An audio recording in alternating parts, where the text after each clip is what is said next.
የኢንዱስትሪና የኢንቨስትመንት መስፋፋት የሀገርን ኢኮኖሚ ከግብርና ወደ ዘመናዊ አምራች ዘርፍ በማሸጋገር ረገድ ከፍተኛ ፋይዳ አለው። ይህ የኢኮኖሚ ሽግግር የሥራ ዕድል ከመፍጠር ባለፈ የውጭ ምንዛሬን በማስገኘት ቴክኖሎጂንና ዕውቀትን በማስተላለፍ እንዲሁም ሀገራዊ የሀብት አጠቃቀምን በማዘመን ረገድ የላቀ ሚና ይጫወታል።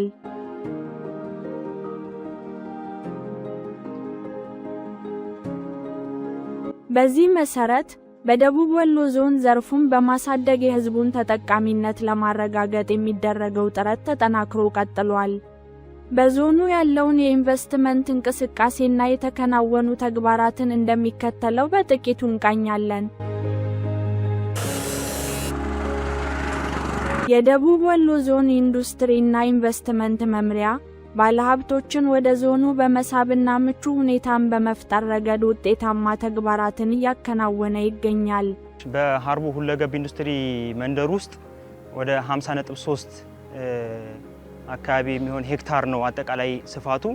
እዚህ ውስጥ 2015 ላይ ከሶስተኛ ወገን ጸርቶ ለ47 ባለሀብቶች የተላለፈ ሲሆን ከ47ቱ ባለሀብቶች ደግሞ 18 የሚሆኑት ወደ ግንባታ የገቡ ናቸው። ከ18ቱ በተሻለ ደረጃ ላይ አሁን ያሉት 5 ናቸው።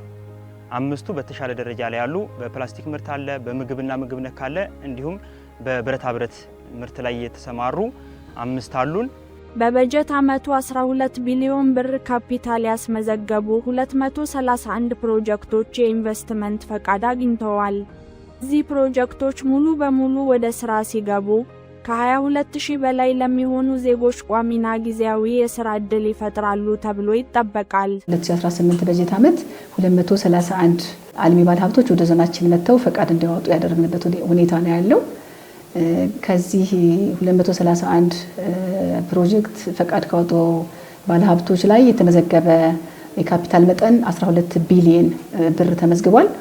ወደ 22288 አካባቢ የሥራ ዕድል የሚፈጥሩበት ሁኔታ የመለየት ስራ ሰርተናል። አግማስ በአሁኑ ጊዜ ከ200 በላይ ሰራተኞች ይዟል።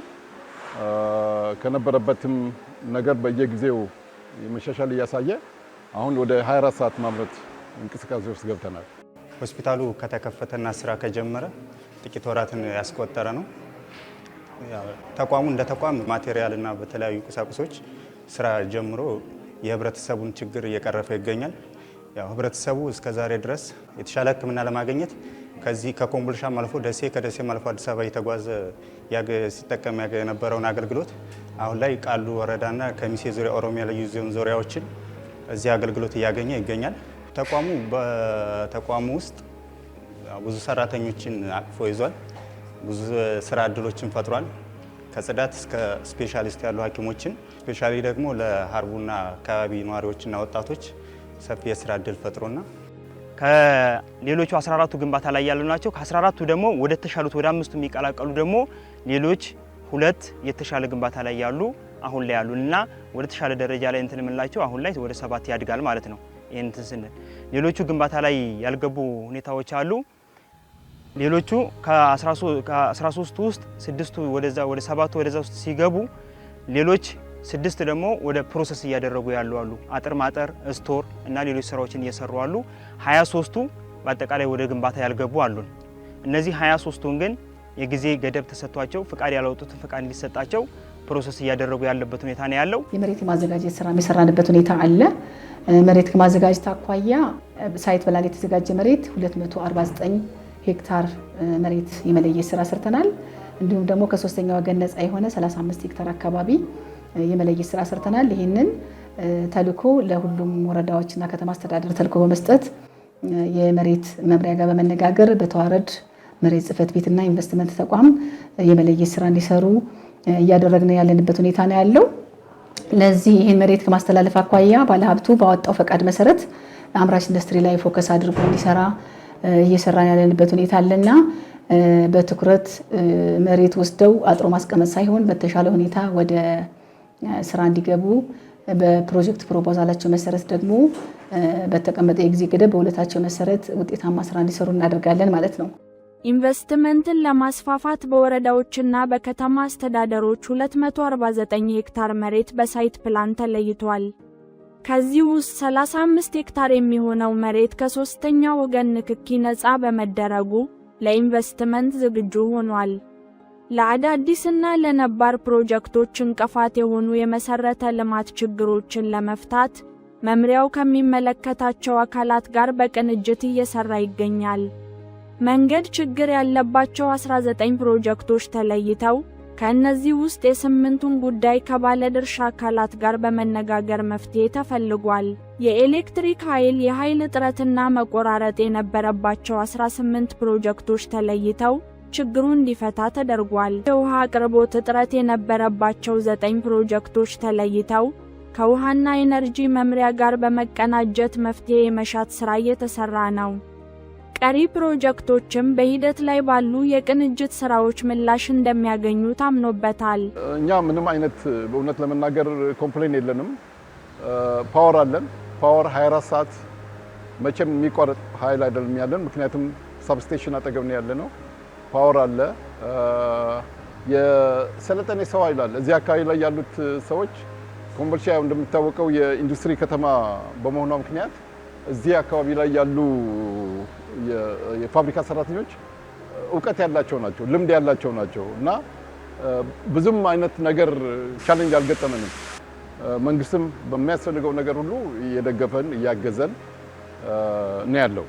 እስካሁን የከፋ ችግር አልገጠመንም። መሰረተ ልማት ጋር ተያይዞ በፕሮጀክትም በአምራች ኢንዱስትሪም ስራ ላይ ከገቡት ውስጥ የመሰረተ ልማት ችግር አንድ እንቅፋት ይነሳል ብዙ ጊዜ። ነገር ግን እንደ ዞናችን የመንገድ ችግር ብለን የለየነው ዋና ችግር ብለን የለየነው በፕሮጀክት ደረጃ 19 መሰረተ ልማት ችግር ያለባቸውን ለይተናል። በፕሮጀክት ደረጃ ከ19 ውስጥ ደግሞ ወደ 8 የሚሆኑትን ችግር ለመፍታት ጥረት የተደረገበት ሁኔታ ነው ያለው። ይህንን ችግር ከመፍታት አኳያ የሚመለከታቸው ተቋማት ጋር የጋራ በማድረግ የወረዳ ከተማ አስተዳደር እና የወረዳው አስተዳደር እንደየችግራቸው መጠን በተቻለ መጠን ከወረዳውን በጀት በመያዝ ከባለ ሀብቶችም ገንዘብ በማሰባሰብ ችግሩ እንዲፈታ ያደረግንበት ሁኔታ ነው ያለው። የመብራት ችግር፣ የኃይል ማነስም ችግር ይገጥማል። አንዳንዴ አምራች ኢንዱስትሪ ላይ የኃይል የማምረት ስራ ከመስራት አኳያ ሌሊት ጭምር የሚሰራበት ሁኔታ አለ። እቅዳችን 15 ነበር፣ ወደ 18 አካባቢ ኃይል እጥረት ያለባቸውም መስመር ከመዘርጋትም ጋር ተያይዞ ያሉ ችግሮች አሉ። እሱን እንዲቀረፍ የማድረግ ስራ ሰርተናል። ሌላው ችግር የውሃ ችግር ነው። የውሃ ችግር ወደ 9 አካባቢ ችግር በጣም ሰፊ ችግር የከፋ ችግር ያለባቸውን ለይተን እንዲፈታላቸው የማድረግ ስራ ሰርተናል። ሌሎቹ ደግሞ በሂደት ላይ ያሉበት ሁኔታ ነው ያለውና በትኩረት ይዘን የምንሰራበት ሁኔታ አለ። ሀርቡ ሁለገብ ኢንዱስትሪ መንደር በአማራ ክልል ከተለዩ ስትራቴጂካዊ የኢንዱስትሪ ማዕከላት አንዱ ነው። ይህ ቦታ ለኢንቨስትመንት እጅግ ተመራጭ የሚያደርጉት ምክንያቶች የሚከተሉት ናቸው። የጂኦግራፊያዊ አቀማመጥ፣ ለአዲስ አበባ አስፋልት መንገድ ቅርበት ያለው ምቹና የተንጣለለ ሜዳ ላይ የሚገኝ ነው። የሎጂስቲክስ ምቾት፣ ለጅቡቲ ወደብና ለኮምቦልቻ አውሮፕላን ማረፊያ ያለው ቅርበት ለንግድ እንቅስቃሴ ትልቅ መዳረሻ ያደርገዋል። ሀርቡ ኢንዱስትሪ መንደር በ2015 ዓመተ ምህረት መሬቱ የተላለፈበት ሁኔታ ነው ያለው ለባለ ሀብት። እሱ ከተላለፈ በኋላ ወደ ስራ እንዲገቡ ከማድረግ አኳያ የወረቀት ስራቸውን ጨርሰው ወደ ስራ እንዲገቡ መሰረተ ልማት መንግስት እንዲያሟላላቸው ይፈልጋሉ። ነገር ግን ደግሞ ካለው ወቅታዊ የክልሉ ጫና አኳያ መንግስት ሁሉንም መሰረተ ልማት የሀርቡ ኢንዱስትሪ መንደር ማሟላት ባለመቻሉ ምክንያት የመንገዱን ስራ ለጊዜው የሚሆን የውስጥ ለውስጥ መንገድ ከባለ ሀብቱ 7.5 በላይ አካባቢ ሚሊዮን ብር በመሰብሰብ የራሳቸውን ከባለ ሀብት ኮሚቴ በማቋቋም በጀቱ በአግባቡ እንዲሰራ ሴሌክት ደግሞ ከተማ አስተዳደሩ እንዲያዘጋጅልን አድርገን የማምረት ስራ ሰርተናል። ማሽን ከኮምቦልቻ ከተማ አስተዳደር ከደቡብ ወሎ መንገድ መምሪያና ሌሎች አጋዥ የሆኑ ፕሮጀክት ያለባቸው አካባቢዎችን በመንቀሳቀስ ማለት ነው የመንገድ ችግሩ እንዲፈታ እየሰራን ያለንበት ሁኔታ ነው ያለው። ሴሌክት ማምርተናል። የጥረጋ ስራም ጀምረናል። በዚህ ዓመት ቢያንስ የተወሰነ ውስጥ ለውስጥ መንገድ እንሰራለን ብለን እየተንቀሳቀስን ያለንበት ሁኔታ ነው ያለው። ከ50 ሄክታር በላይ ስፋት ያለው ይህ ኢንዱስትሪ መንደር ለ47 ባለሀብቶች የተላለፈ ነው። ምንም እንኳን ቀደም ሲል የመሰረተ ልማት፣ መንገድ፣ መብራት ወዘተ እጥረቶች ለግንባታ መጓተት ምክንያት ቢሆኑም በአሁኑ ወቅት የዞኑ ኢንዱስትሪና ኢንቨስትመንት መምሪያ ከሚመለከታቸው አካላት ጋር በመቀናጀት የመሰረተ ልማት ጥያቄዎችን ለመፍታት ከፍተኛ ጥረት እያደረገ ይገኛል። የመብራቱን ችግር በተመለከተ የመብራት ችግር ክልሉ ከዚህ በፊት 32.5 አካባቢ ሚሊዮን ብር ከፍሎ መስመሩ ሳይዘረጋ በመቅረቱ ምክንያት አሁንም የተፈጠረ የቫሪሽን ስላለ ወደ 2.7 ሚሊዮን አካባቢ በጀት መድቦ ፖል የማምረት ስራ የሰራንበት ሁኔታ ነው ያለው። ፖል የሚያመርቱ እዚህ ዘርፍ ላይ የተሰማሩ ኢንዱስትሪዎችን አግዘን ነዳጅ በልዩ ሁኔታ እንዲፈቀድላቸው አድርገን ፖሉ እየተመረተ ቦታው ድረስ እንዲሄድ አድርገናል።